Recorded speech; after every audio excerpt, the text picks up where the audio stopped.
Assalamualaikum Pak Asrawi. Waalaikumsalam warahmatullahi wabarakatuh. Begini ya Pak ya, jadi saya dapat tugas dari program guru penggerak ada 8 Kota Pramudia di modul 3.1. Jadi di sini kami diperintahkan untuk membuat sebuah video tentang wawancara dengan pimpinan atau kepala sekolah, minimal 2 atau 3 kepala sekolah. Jadi di sini tujuan kami untuk mewawancarai Bapak, menanyakan tentang cara Bapak mengambil keputusan selama Bapak menjadi pimpinan di sekolah. Begitu. Terima kasih juga Bapak telah meluangkan waktu. Baiklah Bapak, untuk yang pertama ini yang ingin saya tanyakan, selama ini kira-kira bagaimana Bapak dapat mengidentifikasi kasus-kasus yang merupakan dilema etika atau rujukan moral? Kalau masalah dilema etika dan rujukan moral itu, kalau kita menemukan kasus-kasus seperti ini, biasanya kita akan mendengarkan dulu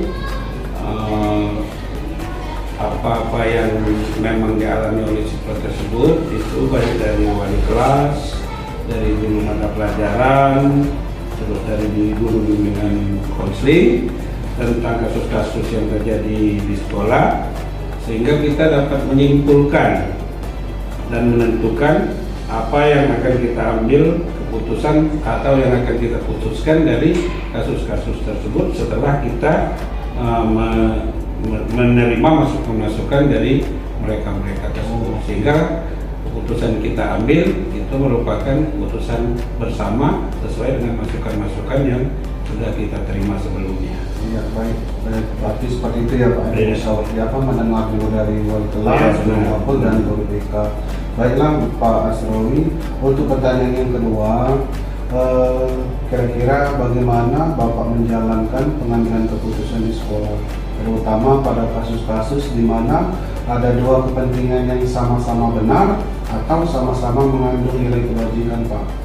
Kalau yang tentang kasus ini, tentunya kita akan mengidentifikasi terlebih dahulu, menggali keterangan baik dari guru BK, wali kelas, guru mapel. Setelah itu kita adakan musyawarah, kita panggil mereka, kita bahas secara bersama dengan kalau perlu melibatkan seluruh guru, kalau memang itu sifatnya memang memang harus kita melibatkan untuk seluruh guru. Terakhir baru kita ambil pertimbangan dari hasil musyawarah itu untuk memutuskan. Baik Pak. Selanjutnya ya Pak ya, pertanyaan yang ketiga, langkah-langkah atau prosedur seperti apa yang biasa Bapak lakukan selama ini Pak? Kalau langkah-langkah prosedurnya, biasanya terlebih dahulu kita akan bermuasalah dengan rekan-rekan guru, kemudian mempertimbangkan hasil musyawarah tersebut, nanti akan menjadi suatu keputusan akhir bersama, baik bagi guru maupun siswa maupun masa depan sekolah. Baik Pak ya, selanjutnya kira-kira hal apa saja yang selama ini Bapak anggap efektif dalam pengambilan keputusan pada kasus-kasus dilema etika?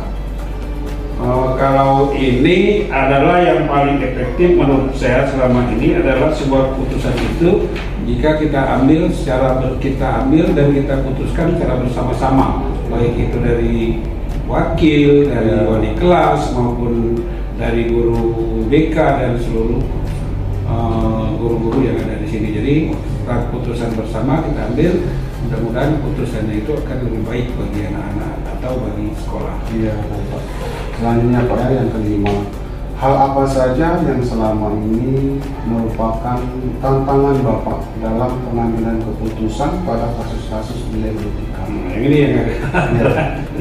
Tantangannya itu ketika kasus yang terjadi pada situasi rasa kasihan dan rasa keadilan. Jadi antara dua itu, ada rasa kasihannya, tapi keadilannya. Jadi anak-anak yang memang melanggar misalnya.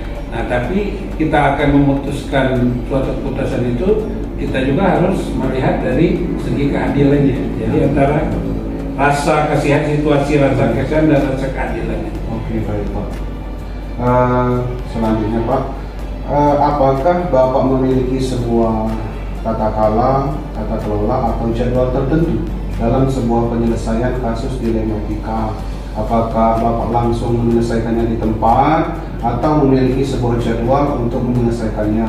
Bentuk atau prosedur seperti apa yang Bapak jalankan? Kalau kasus seperti ini kita akan melihat dulu jenis kasusnya dan tingkat kasusnya. Ya, Kalau memang kasusnya ringan, ya kita bisa mungkin kita selesaikan secara langsung hari itu juga. Tapi kalau memang kasusnya berat, maka dibutuhkan identifikasi terlebih dahulu. Sehingga dalam memutuskan keputusan ini kita tidak memihak ke salah satu pihak. Jadi kalau perlu misalnya kalau menyangkut dengan orang tua, berarti kita akan memanggil orang tua terlebih dahulu, dengan wali kelasnya, dengan guru BK-nya. Jadi hingga keputusan yang kita ambil itu benar-benar memang adil dan netral, tidak memihak kepada satu pihak pun. Pak, pertanyaan ketujuh Pak, adakah seseorang atau faktor-faktor apa yang selama ini mempermudah atau membantu Bapak dalam pengambilan keputusan dalam kasus-kasus dilema etika? Kalau untuk faktor-faktor ini kita akan membahas dahulu dalam satu forum rapat. Ya, jadi dari hasil rapat itu supaya kita tidak salah dalam menentukan keputusan. Jadi walaupun keputusan itu kita sudah ambil, seandainya keputusan itu memang kurang tepat, tapi itu sudah merupakan hasil keputusan kita bersama. Iya. Pak ya, terakhir Pak, pertanyaan terakhir. Dari semua hal yang telah disampaikan, kira-kira pembelajaran apa yang dapat Bapak petik dari pengalaman Bapak mengambil keputusan dilema etika? Kalau hal ini, pengalaman saya selama menjadi pimpinan di sekolah ini, yang saya dapat ambil yaitu bahwa menjadi seorang pimpinan sekolah yang tidak boleh asal-asalan dalam menyediakan sebuah kasus yang terjadi, butuh pertimbangan.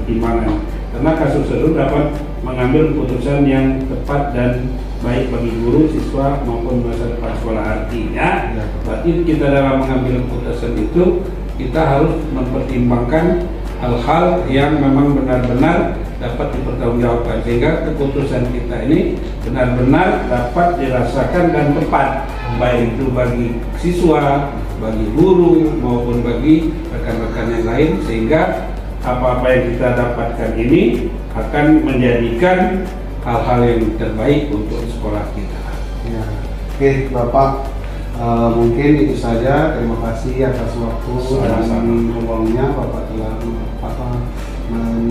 memberi kesempatan kepada saya, dan saya berharap semoga saya bisa selesai program guru penggerak ini dan bisa menjadi calon guru penggerak yang berhasil dan nilai yang amat baik. Itu saja Bapak. Terus semangat, lanjutkan menjadi guru penggerak yang berhasil. Oke, terima kasih Pak ya. Sama-sama.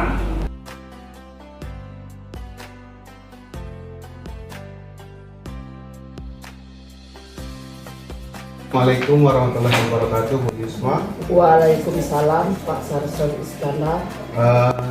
Kira-kira apa kabar Bu hari ini? Alhamdulillah baik. Iya. Baiklah Bu Yusma ya. Jadi Ibu sebagai pimpinan di SD Lapan Rambang ini, saya dari calon guru penggerak angkatan 8 Kota Prabu Muli. Jadi saya itu mendapat tugas di modul 3.1 di materinya tentang demonstrasi kontekstual. Di situ kami ditugaskan untuk mewawancarai pimpinan atau kepala sekolah minimal 2 atau 3. Jadi di sini saya memilih SD 18 Rambang. Kira-kira Ibu bersedia kan Bu ya? Bersedia. Iya, baiklah Bu ya.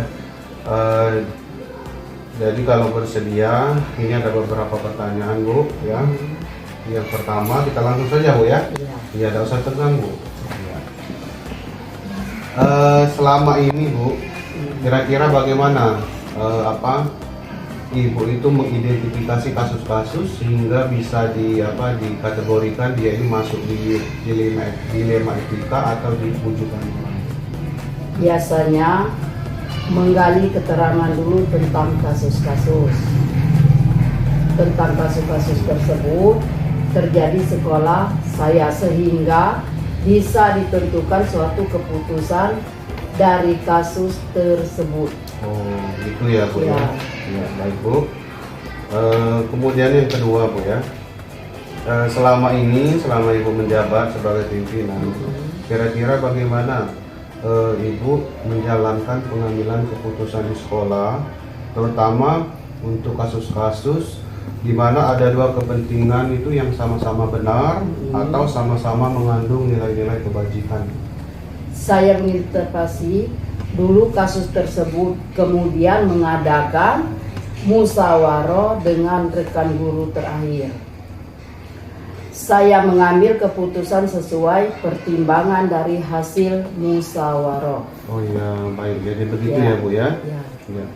Kita lanjut Bu ya, yang ketiga. Selama ini langkah-langkah atau prosedur seperti apa yang bisa Ibu lakukan selama ini dalam menyelesaikan suatu kasus?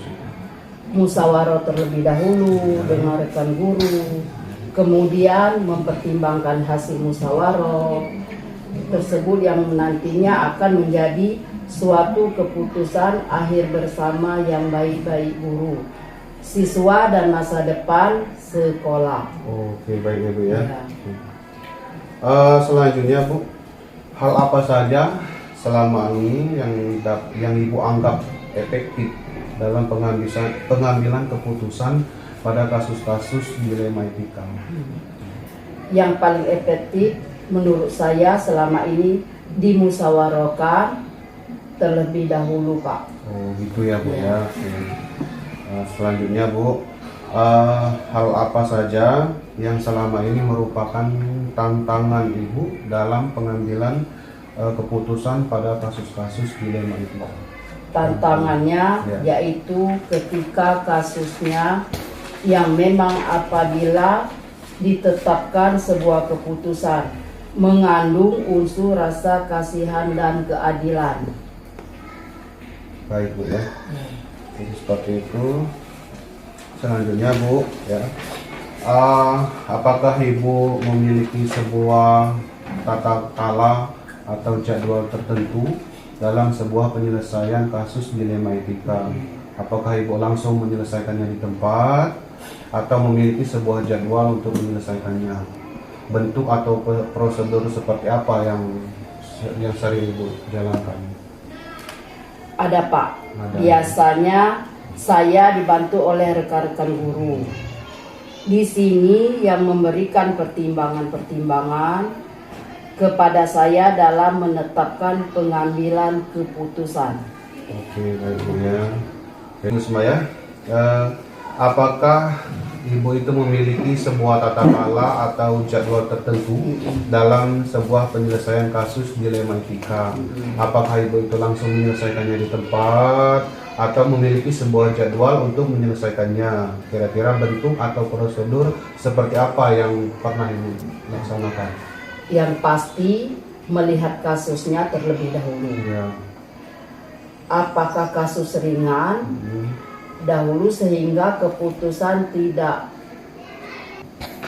Yang pasti melihat kasusnya terlebih dahulu. Apakah kasus ringan? Apakah kasus ringan atau kasus berat? Oke. Kalau kasus berat maka dibutuhkan identifikasi terlebih dahulu sehingga keputusan tidak memihak. Oke, baik Bu ya. Berarti melihat dari jenis kasusnya. Iya. Selanjutnya Bu ya, kira-kira adakah Bu seseorang atau faktor-faktor apa yang selama ini mempermudah atau membantu Ibu dalam pengambilan keputusan dalam kasus-kasus dilema etika? Ada, Pak. Ada ya. Biasanya saya dibantu oleh rekan-rekan guru. Di sini yang memberikan pertimbangan kepada saya dalam menetapkan pengambilan keputusan. Oke, baik Bu, terima kasih. Jadi terakhir Bu ya, ini terakhir dari semua hal yang telah disampaikan, kira-kira pembelajaran apa yang dapat Ibu petik dari pengalaman Ibu dalam mengambil keputusan dilema etika? Pengalaman yang dapat saya ambil yaitu bahwa menjadi seorang pemimpin di sekolah harus benar-benar dalam mengambil keputusan supaya tiada ada yang dirugikan dari berbagai pihak. Oke, baik. Terima kasih Bu ya atas waktu Ya. dan juga tempat yang telah Ibu berikan. Mungkin itu saja Bu permohonan saya dalam ini. Doakan semoga saya bisa segera selesai menyelesaikan program pendidikan guru penggerak ini. Begitu saya akhiri. Wassalamualaikum warahmatullahi wabarakatuh. Waalaikumsalam warahmatullahi wabarakatuh.